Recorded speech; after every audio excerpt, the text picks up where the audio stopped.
Chris Peck. I'm here with Unearth from Austin Underground. How are you doing today? Doing very well. Very well. All right, now this is I'm sure you got this question multiple times today. This is the last Warped Tour ever. You guys have been around a band for a very long time. I'm sure you've been on Warped Tour before. Never a full Warped Tour. We've done 3 shows like 15 years ago. So that's gotta be kind of like, I guess, like, it's lucky, even as the last one, it's like you guys, like, and again, your long tenure as a band, very successful tenure, you have gotten a chance to do one of, the biggest summer festivals ever. What's that like? It's awesome to be here. I mean, we feel honored to be part of the last one. Like I said, we did shows years ago on it, and we had nothing to do it years ago, but it conflicted with some other tour we were doing. So, but we've always wanted to be part of the full thing, and we're very lucky to be part of this year.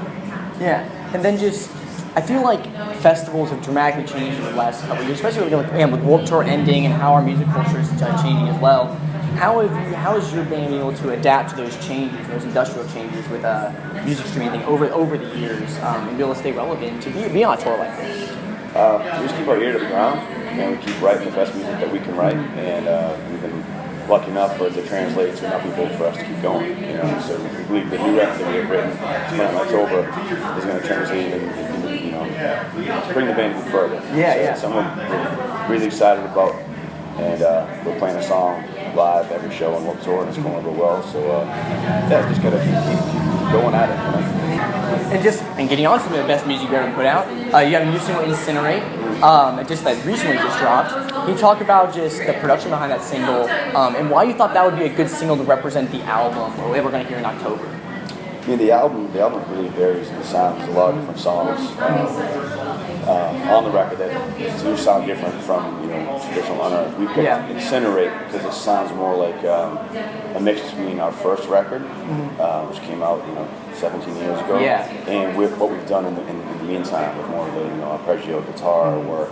So we kind of blended the two styles together, and that was the most obvious Unearth sounding track on the record. These other ones that we want to throw people for a loop. It's nothing light and pop rock. The record's brutally heavy, but it's just different for us. I'm excited for it to get out there. I think some of the songs might be our best songs we've ever written, bar none. So it's something that we're stoked about. Well, that's awesome. And then, just going off that, I don't know how much details you can give or are willing to give, but what type of stylistic leaps is Unearth going to be taking in this next record? What kind of areas are you pursuing? Different genres, different styles? How are you progressing this band electronically? Those type of things. Nothing really electronically. It's just the style of music is not so much traditional Unearth. There are songs that so that's going to be mistakenly Unearth. For others, we're just kind of dipping into other genres. We're all fans of metal, all fans of hardcore, all fans of punk rock, and continue to be fans of the modern stuff. So you'll hear our oldest influence that date back to the 70s, classic metal, even to modern metal. So we're just kind of blending everything together. It's just trying to keep the band fresh and keep people excited about it. For sure. Now, just moving into the future with this new album, what kind of basically what is going to be the rest of this 2018 looking like for Unearth outside past Warped Tour? We're working on tours right now, so we're talks about a possible North American fall tour. It's kind of in competition with a possible European tour, so we have to pick one or the other because the timing is the same. Besides that, we're just in talks for tours. So probably starting October, we're going to start touring. It might be here or Europe.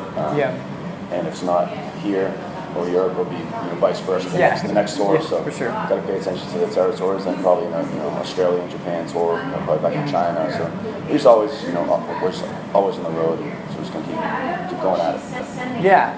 And then just kind of one last question here. So I feel like it's been a little bit. I think it's been a little bit of time since we got an Unearth album. I feel like the last one was 2014. Can you talk about these and you already I feel like referred to this a little bit, but what is that the time gap done for you guys as a band in your writing style and how you guys write and coming into this next album? What did the time do? It's time to breathe and kind of figure out what we want to do next. This is our 7th record, so we've had 2 EPs, so that's a lot of music. So I think we just kind of had to take a step back and figure out where the band wanted to go. And actually, our guitar player Ken, he brought in someone to help him with structuring a couple of songs. This guy DL, who's playing on the Acacia string. So it's 4 or 5 songs on the record where they kind of collaborated, but the rest is is without him. It's just partially Ken and DL do some stuff. I mean, it's all I do all the lyrics as usual, all the vocal placement. arrangement. It's kind of a different approach in that aspect. But I think just the 4 years between records, we did get a chance to sit back and see what was going on around us and get re-inspired by music again. I think that really helps this record go a long way. And it sounds like that probably would make a natural transgression into this album, and why it would be so different, and why it would push the boundaries, things like that, because you had that space. Yeah, I feel like personally, I became more invested as a fan than I have been in a long time. That's great. In music, so I think it shows doing records. What are some bands that have like kind of re-inspired you in that sense that you become like a fan of now?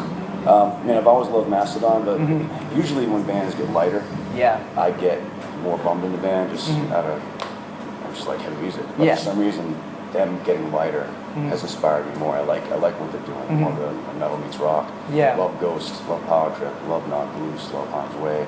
Love Vane, Through the Economy. There's all these bands. Yeah, that new Vane album is killed. So sick. I mean, these bands are having a fresh take on heavy sounds that were brought forth about 20 years ago, and it's just a fresh perspective. It's kind of reinvigorated my love of music. And then Unearth's new album will reinvigorate the next generation. Right on, man. So. Cool. All right, Cheers. well, thank you so much for talking to us. Again, where can people guys find your music online and things like that? It's all stuff's all online. Spotify, iTunes, YouTube, everywhere. Yeah. Well, you can find Unearth's music everywhere. And you can find Austin Underground at austinunderground.org and all our various social medias. Again, I'm Chris Peck of Austin Underground, and we'll see you next time.